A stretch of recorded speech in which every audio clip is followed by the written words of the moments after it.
Ladies and gentlemen, time is... Mesdames et messieurs, ce matin, nous manquons de temps, essentiellement parce que j'étais tellement heureux de vous parler que j'ai trop parlé. Mais la première journée est toujours un peu serrée. Alors, j'aimerais vous présenter le premier événement de notre cours, c'est-à-dire le cours inaugural, qui va nous être donné par le professeur Chimni. Le professeur Chimni est professeur distingué de droit international à la Jindal Global University à Haryana, en Inde. Pendant 3 décennies, il a été professeur de droit international à l'université Jawaharlal Nehru en Inde. Et il a été professeur à l'université Brown, à l'université de Tokyo, à l'université américaine du Caire, et a été professeur à Harvard, à Nantes, à New York, et professeur à l'Institut de hautes études de Nantes, en France. Il est un membre de l'Institut de droit international et il est membre de l'Institut de droit et de politique de la faculté de droit de Harvard. Il est professeur de la Société de droit, de la Société asiatique de droit, et en 1922, il a été honoré par un des instituts. L'Université de Londres a donné son nom à un institut pour les études sur les migrations. Il a reçu un doctorat honorifique de l'Université de Gutenberg. Il a donné plusieurs cours très prestigieux en 2023, notamment à l'Université de Cambridge, au Royaume-Uni. Il est également membre du conseil académique de l'Institut Institute for Global Law and Policy. Donc, nous sommes heureux de l'accueillir parmi nous. Nous avons beaucoup lu ses écrits, donc l'entendre sera un privilège. Je l'invite à venir me rejoindre.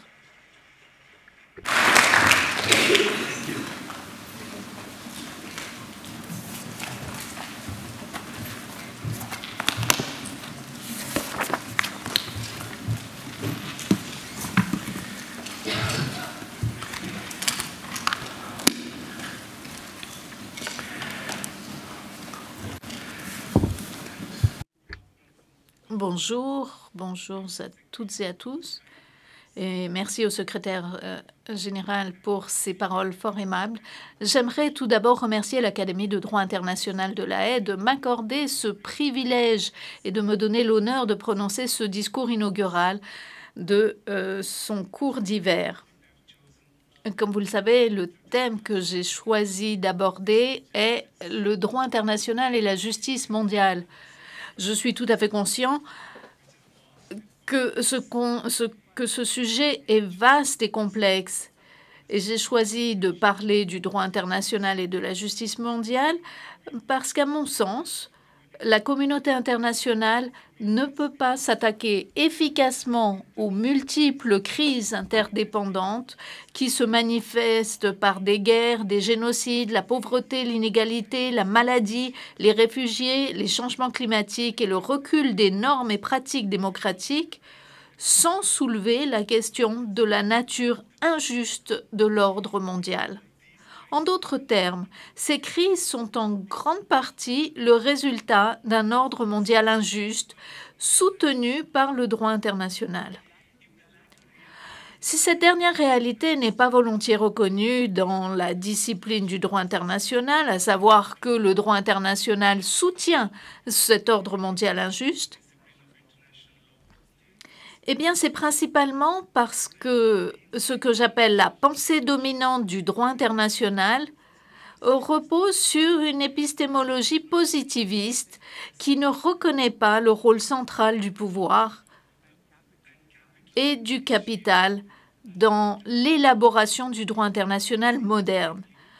De même, cette pensée s'appuie sur l'hypothèse issu de la littérature dominante en sciences sociales selon laquelle l'État-nation, et non pas le système mondial, est l'unité pertinente pour l'analyse de la justice. Et j'y reviendrai en détail. Quand on parle de justice, on en parle toujours dans le contexte de l'État-nation et non pas dans le contexte de l'ordre mondial.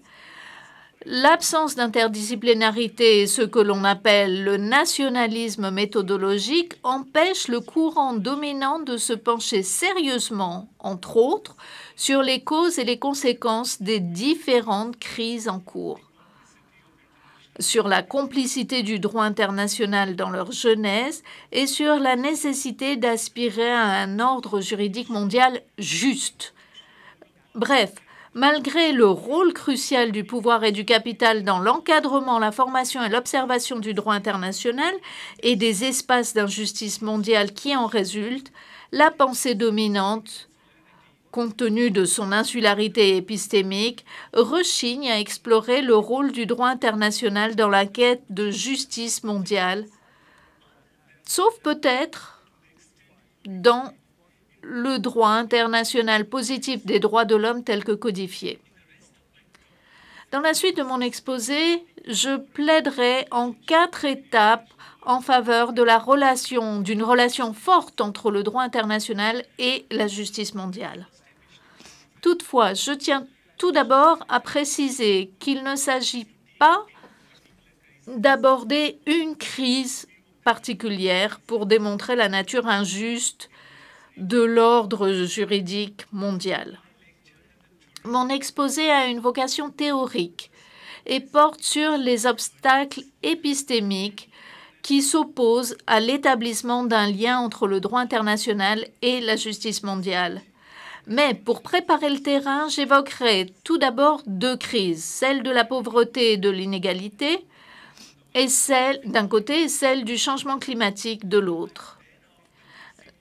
J'approfondirai ensuite les différentes objections épistémiques avancées contre, en tout cas dans la littérature, avancées contre l'établissement d'une relation étroite entre le droit international et l'objectif de justice mondiale. Alors, bien que la discussion soulève des questions conceptuelles, abstraites, alors que l'injustice flagrante des situations et des régimes est plus visible que jamais,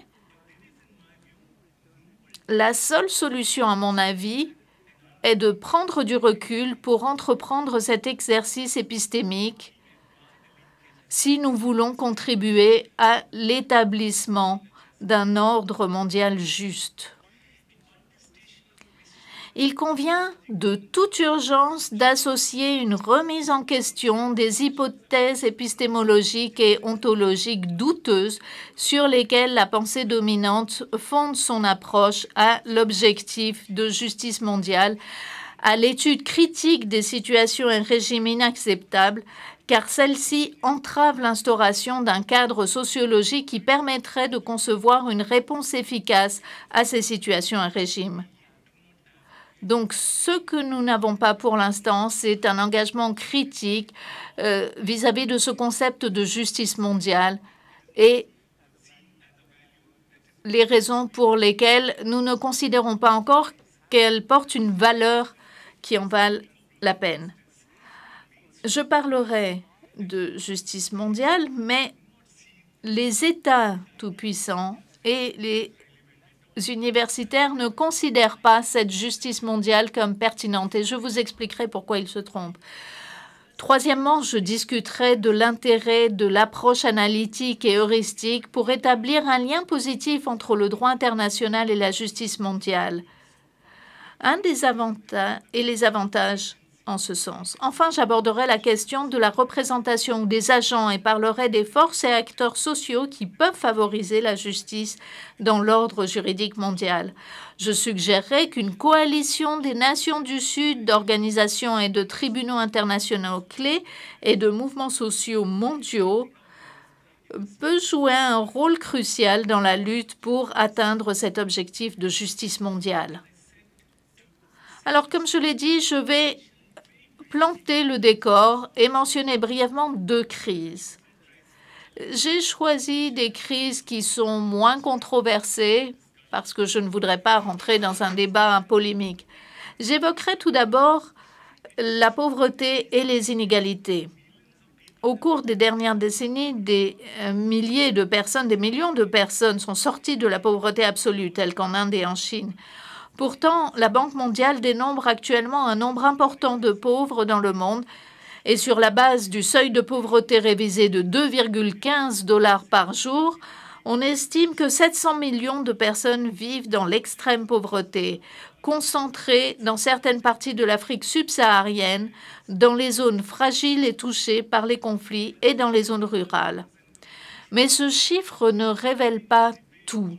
Le débat sur la manière de compter les pauvres se poursuit depuis des décennies.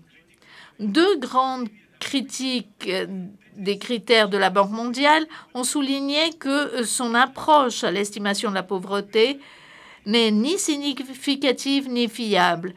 Et ils nous disent, la Banque utilise un seuil de pauvreté international arbitraire qui n'est pas ancré de manière adéquate dans aucune spécification des besoins réels des êtres humains. Je poursuis avec la Banque mondiale et je cite, en 2022, 1,8 milliard de personnes, 1,8 milliard de personnes vivaient avec moins de 3,65 $ par jour, tandis que 3,6 milliards de personnes vivaient avec moins de 6,85 $ par jour. Les changements climatiques augmenteront vraisemblablement et considérablement le nombre de pauvres dans le monde.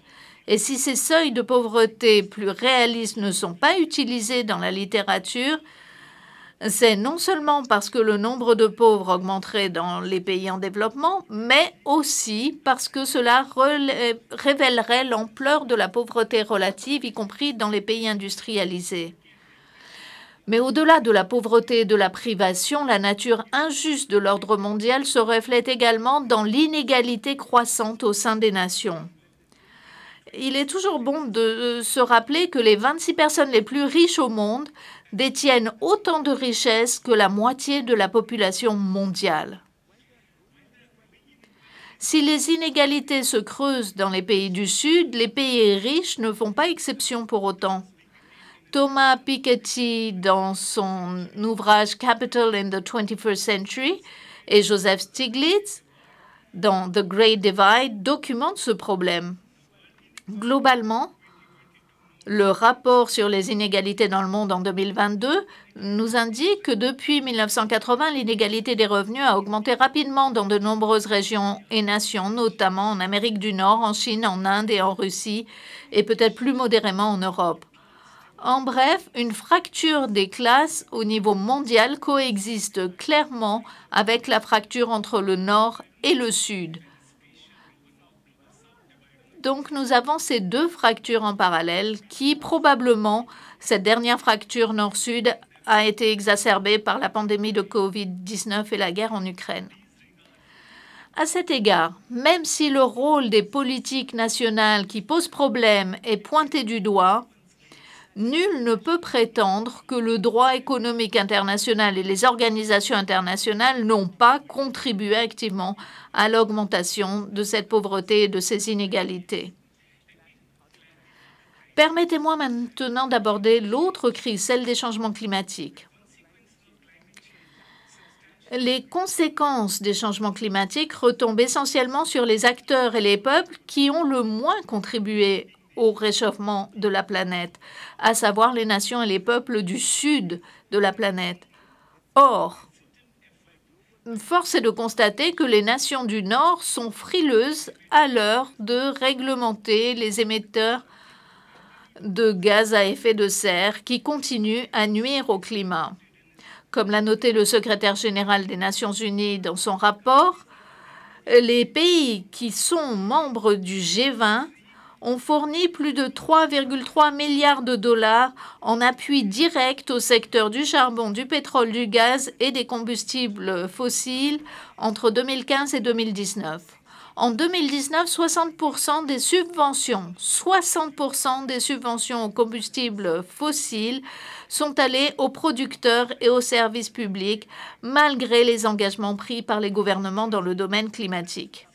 Il en résulte que les subventions aux combustibles fossiles faussent les prix et risquent d'accroître les investissements dans des actifs à forte intensité d'émissions qui mettent les objectifs de l'accord de Paris hors de portée.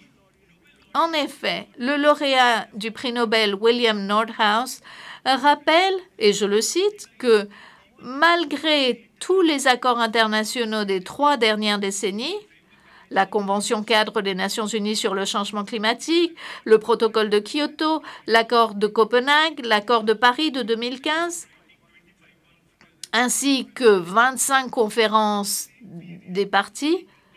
Donc, sur cette période, il nous dit le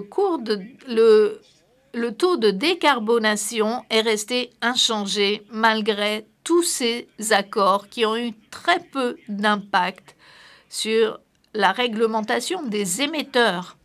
Alors, bien sûr, on se réjouit que l'accord de Paris mentionne l'objectif de justice climatique dans son préambule. Mais, très intéressant, les mots qui précèdent, à savoir que l'objectif de justice climatique n'est important que pour certains, uniquement pour certains. C'est ce que nous dit le préambule. Ça n'est pas un objectif commun, car il nécessiterait un régime climatique qui réponde aux inégalités historiques dans les émissions par habitant des nations du Nord et du Sud, à l'effet dévastateur du réchauffement climatique sur les nations à faible revenu, aux graves problèmes de déplacement climatique, à l'impératif de transférer des ressources financières et technologiques aux nations pauvres et à l'importance d'éviter le phénomène de l'accaparement vert et du colonialisme du carbone. Et je comprends que l'accord de Paris ne souhaite pas aborder ces questions d'injustice. L'accord de Paris et les réunions de la COP n'abordent donc pas ces réalités. En d'autres termes, on ne reconnaît pas que les forces du capital et de l'Empire sont les principales responsables de la crise climatique. Or, sans cette reconnaissance, il n'est guère possible d'aspirer à une justice climatique. L'universitaire italien Armiero a résumé la lamentable situation actuelle par l'expression « wastocène », gaspillocène, indiquant que le réchauffement climatique crée des peuples et des lieux, des espaces gaspillés, avec très peu d'action de la part de ceux qui génèrent tout ceci. Donc, cette discussion sur ces deux crises nous montre que, à moins que l'on établisse un lien entre justice et ordre juridique, il est peu probable que ces crises soient abordées de manière efficace. En d'autres termes, la question de la redéfinition du telos, du droit international, pour y inclure la justice mondiale, n'est pas simplement une proposition abstraite. Et l'objectif, qui n'est pas des moindres, est de sauver des vies sur la planète Terre, de sauver la vie sur la planète Terre. Ça n'est donc pas un exercice vide de tout sens et purement intellectuel. Il s'agit vraiment d'agir de façon pragmatique. Pourtant, la création d'une telle relation durable entre droit international et justice mondiale se heurte à de nombreuses questions épistémiques. Le sujet mérite une discussion de fond, et c'est à cela que je vais maintenant m'atteler. On dénombre au moins 6 obstacles épistémiques. D'abord, l'idée que dans un système interétatique, la valeur de l'ordre doit prévaloir sur la justice. L'affirmation selon laquelle la notion de justice mondiale manque de validité épistémique. Troisièmement, la question complexe liée à la définition de la justice. L'idée que spécifier les principes opérationnels de la justice mondiale est une tâche difficile. la crainte que les juristes internationaux ne soient pas compétents en matière d'analyse interdisciplinaire des régimes juridiques internationaux, et enfin la conviction que le droit international positif en matière de droits de l'homme comble déjà le déficit de justice dans le droit international, puisqu'il prend en compte les préoccupations et les intérêts des groupes marginalisés et opprimés de la population mondiale. Alors, je vais brièvement aborder chacune de ces objections et je tenterai d'y répondre. La première objection, qui est implicite, est que l'objectif de justice mondiale est un sentiment qui n'a pas sa place dans un système d'État souverain. Le politologue Terry Nardin souligne la nécessité de faire la distinction entre la notion de ce qu'il appelle l'association intentionnelle et l'association pratique. L'association intentionnelle consiste en des relations entre ceux qui se réunissent pour poursuivre des objectifs particuliers et qui, s'ils adoptent des règles, les adoptent en tant qu'instrument de cette quête. D'autre part, l'association pratique est la relation entre ceux qui sont souvent en désaccord, mais qui s'accordent sur des règles permettant à chacun de poursuivre ses objectifs. Donc, ce sont deux paradigmes différents. Selon Nardin, ce serait une erreur de considérer que l'ordre juridique mondial est régi par l'idée d'une association intentionnelle, c'est-à-dire par la poursuite d'objectifs communs. En d'autres termes, l'objectif de la justice mondiale est mieux servi si les règles fondamentales d'interaction convenues par les États souverains sont respectées. Mais pour les détracteurs de cette conception, il s'agit essentiellement d'un argument en faveur du maintien de la situation actuelle du statu quo. La mise en avant de l'association pratique tend à légitimer toutes sortes d'injustices dans la société internationale et fait fi du fait que le sort de la justice au sein des États-nations est de plus en plus déterminé par des décisions prises dans un cadre international. La question de la justice de régimes particuliers, qu'il s'agisse d'investissement, de commerce ou d'environnement, doit donc nécessairement être soulevée. En outre, limiter le rôle du droit international au maintien de l'ordre dans la société internationale peut, en dernière analyse, conduire à créer des conditions favorables à l'affaiblissement des règles de l'association pratique. En d'autres termes, l'opposition entre association pratique et association intentionnelle n'est pas convaincante. On ne peut plus parler d'objectifs communs. La deuxième objection face à l'établissement d'une relation entre droit international et justice mondiale est celle de la validité du concept de justice mondiale. Et ça, c'est un débat qui porte à polémique. Le scepticisme découle des travaux de penseurs tels que John Rawls, David Miller, Thomas Nagel. Selon eux, l'idée de justice mondiale n'a notamment pas de sens en l'absence d'un démos mondial, d'un État et d'un État mondial. Donc, en l'absence de ces deux éléments, ça ne sert à rien de parler de justice mondiale. La discussion, selon eux, devrait se limiter à des questions telles que l'offre d'une aide humanitaire et d'une aide au développement aux États faibles en temps de crise.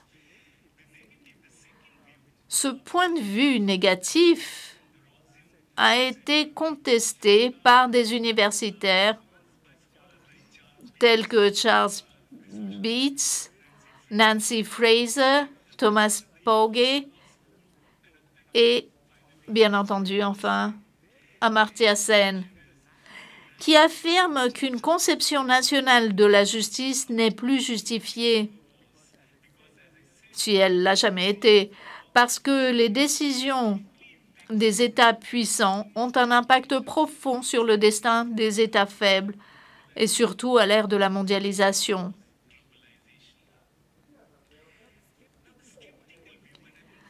Malheureusement, et là je vais répondre brièvement, ces deux approches ont avancé à un très haut niveau d'abstraction. Et en conséquent, ces approches ignorent le contexte historique. Ceux qui s'opposent à l'idée d'une justice mondiale négligent totalement l'histoire de l'exploitation et de l'oppression des nations du Sud à l'époque coloniale, mais également à l'époque postcoloniale. De même, en affirmant l'absence d'un démos mondial, on ne tient pas compte du fait que ce concept est une catégorie relative plutôt qu'absolue. Toutes les communautés, y compris celles d'un État-nation, sont à un niveau ou à un autre des communautés imaginées, construites socialement par l'adoption de récits et d'institutions appropriées. Il est donc courant aujourd'hui de parler de gouvernance mondiale, d'histoire mondiale, d'économie mondiale, de pauvreté mondiale, d'inégalité mondiale, de ville mondiale, de culture mondiale et démocratie mondiale, et enfin et surtout de justice mondiale.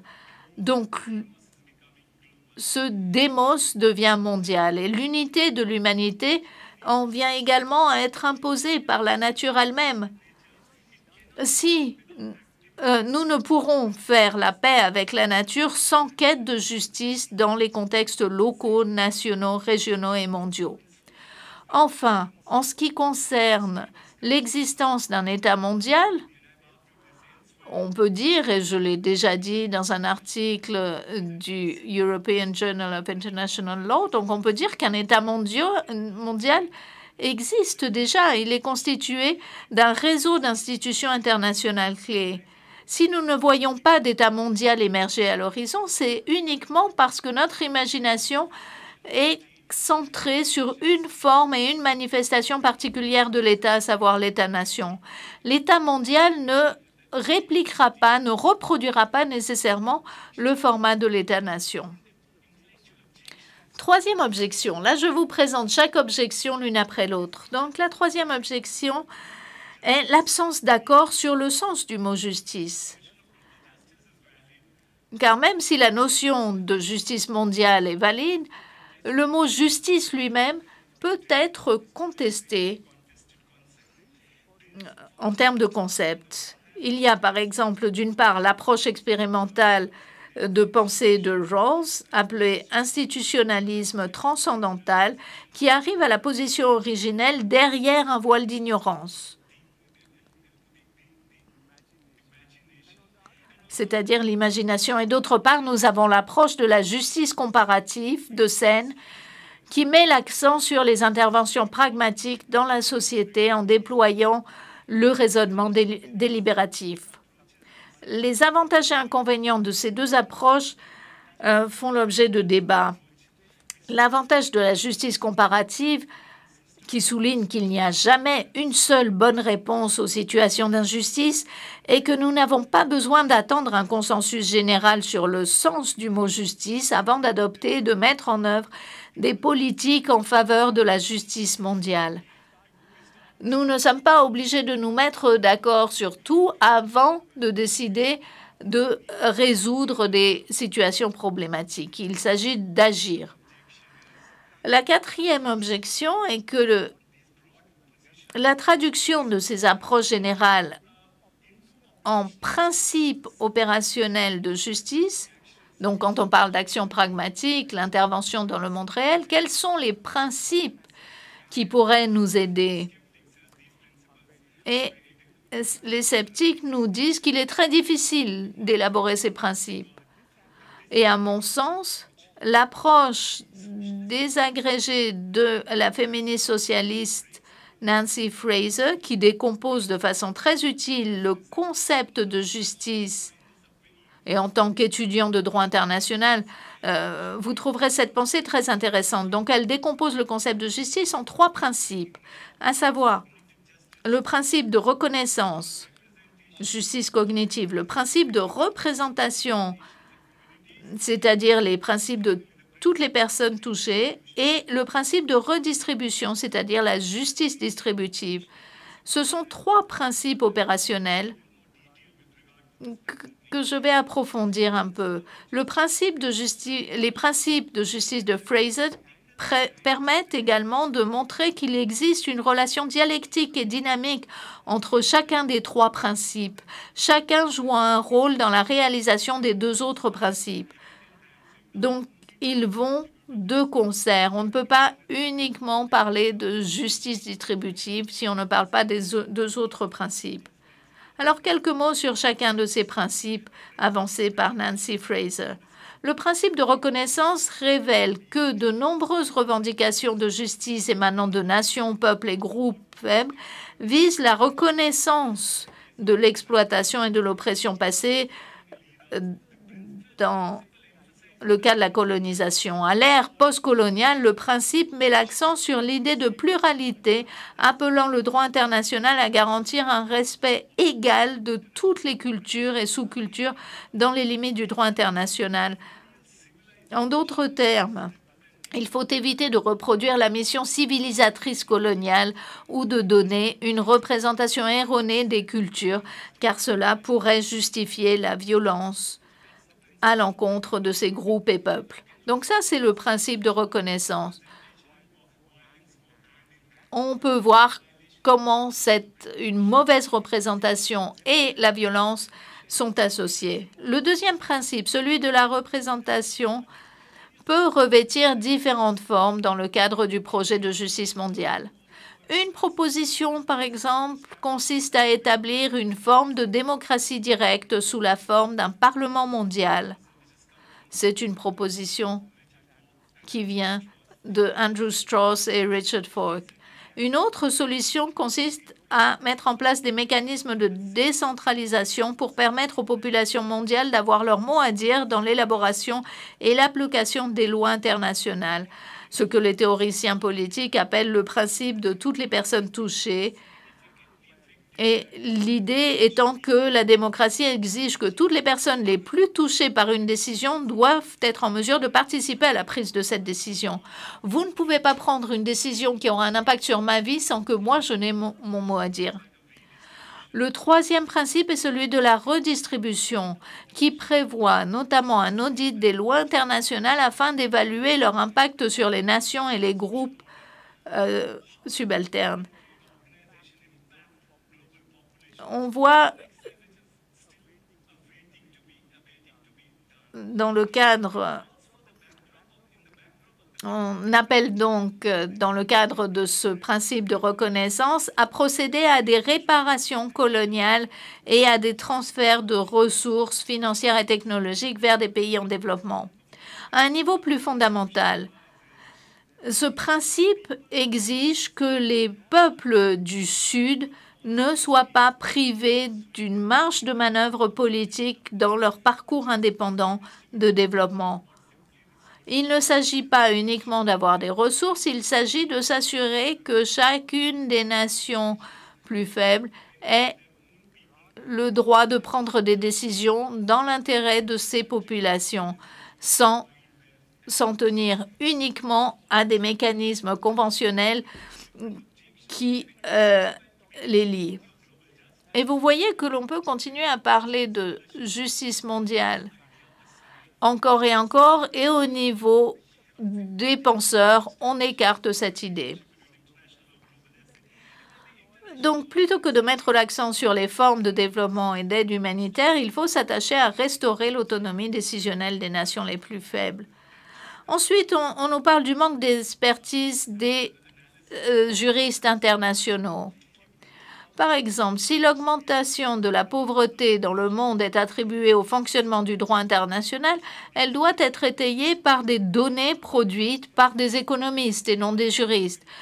Mais comme les juristes ne connaissent pas bien le travail des économistes, eh bien, les juristes internationaux axés sur la justice peuvent mal diagnostiquer la pauvreté dans le monde et recommander des solutions inefficaces, insuffisantes ou contre-productives. Donc, comme ils ne sont pas compétents dans l'analyse interdisciplinaire, leurs solutions ne seront pas pertinentes. Et le problème est aggravé par le fait qu'il existe différentes écoles de pensée économique, dont la principale est l'école néoclassique qui repose sur des hypothèses et une histoire qui contribuent à soutenir les politiques économiques des pays du Nord. L'absence d'expertise appropriée signifie entre autres l'incapacité à différencier les causes internes ou nationales des causes externes de l'injustice. Et on nous dit que ce sont les leaders du Sud qui sont corrompus et incompétents, mais ça n'est pas la réalité intégrale. Tout ce que l'on peut dire en réponse à cette question, c'est que s'il ne fait aucun doute que les décisions nationales incompétentes peuvent souvent accentuer les niveaux de pauvreté, cela n'exonère pas les lois internationales de toute responsabilité. En effet, c'est souvent une combinaison de politiques nationales et internationales problématiques qui est à l'origine de l'injustice au sein des États-nations. Et négliger l'impact sur les pays du Sud des structures coloniales et néocoloniales de l'économie mondiale qui sont légitimées par le droit international serait en soi une injustice. On nous dit que le droit, une dernière objection est que le droit international des droits de l'homme comble déjà le manque de justice dans le droit international. Certes, le discours sur les droits de l'homme peut servir à poser et creuser des questions de justice, mais il ne se traduit pas facilement en justice car il souffre de certaines carences. Le droit international des droits de l'homme est constitué de textes qui ont parfois un statut juridique non contraignant, comme dans le cas de la Déclaration sur les droits des peuples autochtones, dont les éléments sont souvent en tension les uns avec les autres. Par exemple, le droit à la propriété vis-à-vis du droit à la santé ou droit à l'environnement, et droit à la propriété ou dont le processus de contrôle devient ritualisé et donc inefficace. Or, ces droits sont souvent invoqués de manière sélective par des États puissants pour nuire à des peuples et des nations faibles, comme dans le cas de l'intervention humanitaire armée, et dont les ambitions impérialistes évincent le discours portant sur la justice. Ce sont des critiques bien connues que vous trouverez dans les écrits du professeur Simeon Vaughn, et il en résulte que l'expansion exponentielle du droit des droits de l'homme n'a pas pu enrayer l'augmentation de la pauvreté et des inégalités dans le monde ou les dommages causés au climat. En d'autres termes, le droit des droits de l'homme positiviste ne peut pas aider à réformer les structures profondes, à savoir le capitalisme mondial, le patriarcat mondial et l'impérialisme mondial, responsables, en dernière analyse, de la plupart des maux du monde. Il ne peut pas répondre efficacement aux revendications des nations faibles et des groupes marginalisés et opprimés en matière de justice. Alors, je n'ai pas le temps, mais c'est très intéressant parce que nous voyons que le droit international des droits de l'homme a augmenté alors que les inégalités ont augmenté en parallèle. Permettez-moi maintenant de passer au segment suivant de ma présentation. Une conclusion provisoire qui émerge de la discussion sur les objections épistémiques au positionnement ferme du droit international dans la quête de la justice mondiale est que, bien qu'il y ait des questions complexes en jeu, il y a suffisamment de bonnes raisons pour sceller davantage ce mariage. Alors, je ne dis pas qu'il n'y ait pas de complexité, je dis simplement qu'elles ne sont pas suffisantes pour nous empêcher de relier directement le droit international à la justice mondiale.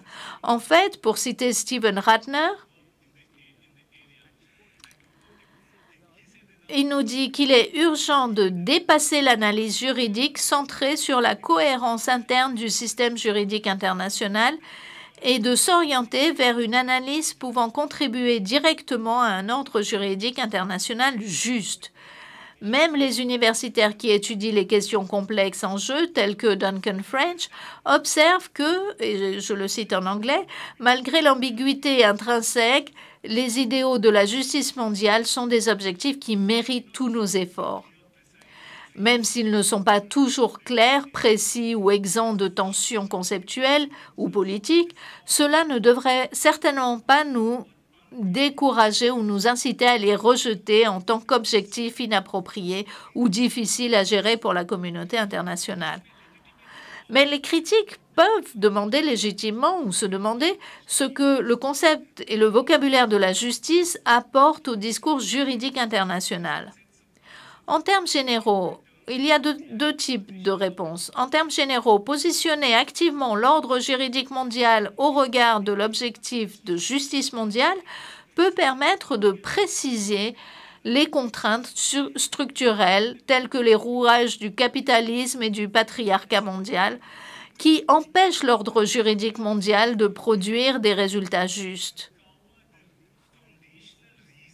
Très souvent, on découvre les raisons fondamentales pour lesquelles l'ordre mondial est si injuste dès qu'on entreprend l'analyse et dès qu'on comprend mieux les mécanismes du capitalisme ou du patriarcat.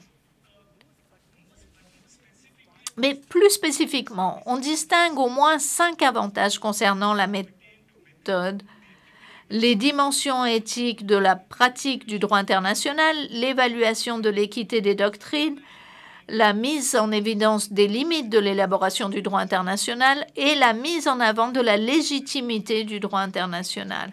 Et je vais aborder chacun de ces avantages. Le premier avantage est qu'en se tournant vers davantage de justice, on peut remettre en question les hypothèses épistémologiques et ontologiques qui sous-tendent le statu quo de l'ordre juridique mondial. Cela permettra notamment de remettre en question l'idée positiviste qu'en droit international, les revendications de vérité ne peuvent être fondées que sur des faits sociaux ou sur la pratique des États. Les faits sociaux et la pratique des États comme fondement de la pensée prévalente sont remis en question. L'ancrage supplémentaire de ces revendications dans les valeurs de la justice permettra un débat approfondi sur les causes, les conséquences et les solutions justes aux différentes crises auxquelles la communauté internationale est confrontée et sur les moyens par lesquels l'ordre juridique mondial peut les atténuer.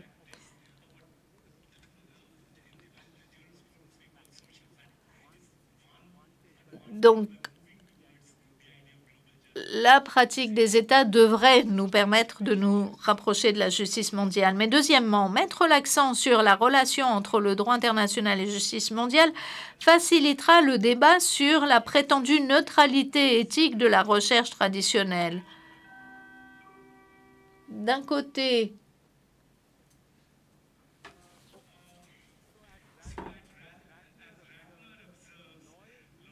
comme nous dit Ratner, les juristes doivent reconnaître que lorsqu'ils s'engagent dans une recherche normative et même descriptive, ils adoptent souvent, voire inévitablement, une position éthique et pas seulement pragmatique sur les questions de justice mondiale. Il n'y a pas d'études descriptives neutres. Par manque de temps, je vais donc mentionner les différents points. Troisièmement, le discours sur la justice mondiale obligera à examiner la généalogie et l'économie politique des doctrines du droit international. La plupart des doctrines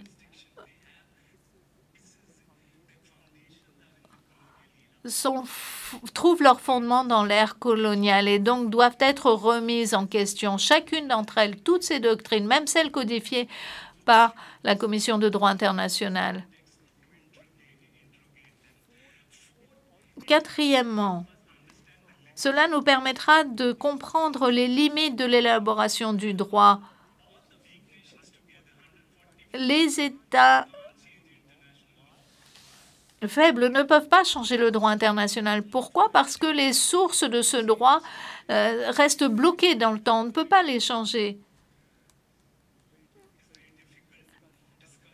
Et il est très difficile d'aborder toutes ces questions par manque de temps, mais nous devons remettre en question cette question des sources du droit international, qui est une doctrine qui pose problème.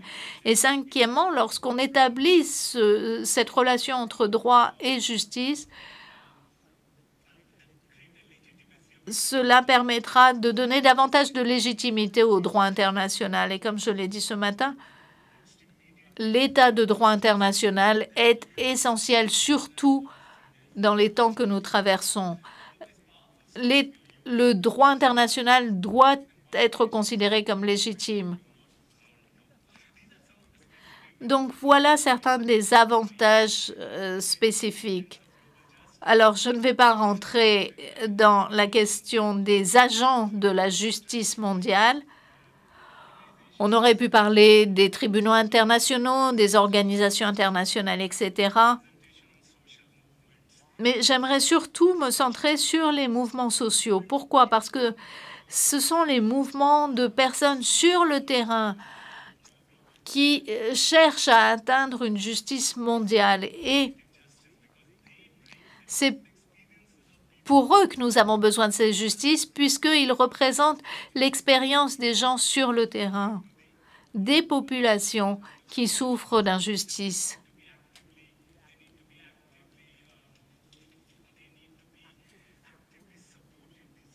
Et ces mouvements sociaux ont besoin d'un soutien actif pour atteindre cette justice mondiale. Je vais vous faire quelques remarques de conclusion en quelques minutes. Donc, je vous ai dit que nous devons nous pencher sur la justice mondiale parce qu'on peut se demander combien de générations encore avant que le droit international arrête d'apporter son soutien à l'oppression. Combien de temps devrons-nous attendre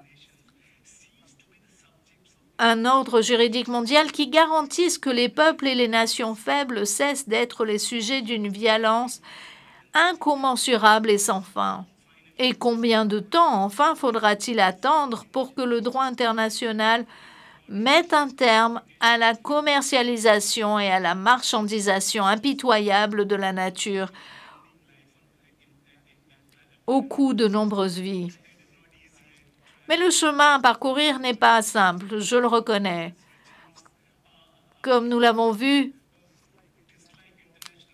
les régimes populistes n'aiment pas les institutions multilatérales, n'aiment pas la coopération internationale et tentent de mettre un terme à ce multilatéralisme. Mais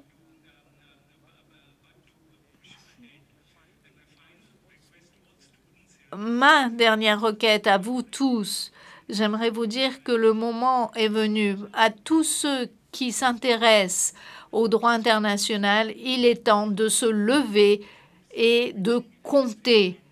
Il faut rejoindre ces groupes qui s'opposent à ces violences sans fin. On ne peut pas utiliser, si on ne peut pas utiliser nos connaissances intellectuelles, alors on ne rend pas service au droit international. Et ce serait dommage. Merci beaucoup. Désolée, j'ai dépassé le temps qui m'était imparti. Mais comment peut-on aborder toutes ces tragédies dans le monde en 45 minutes? Je ne sais pas. Merci beaucoup.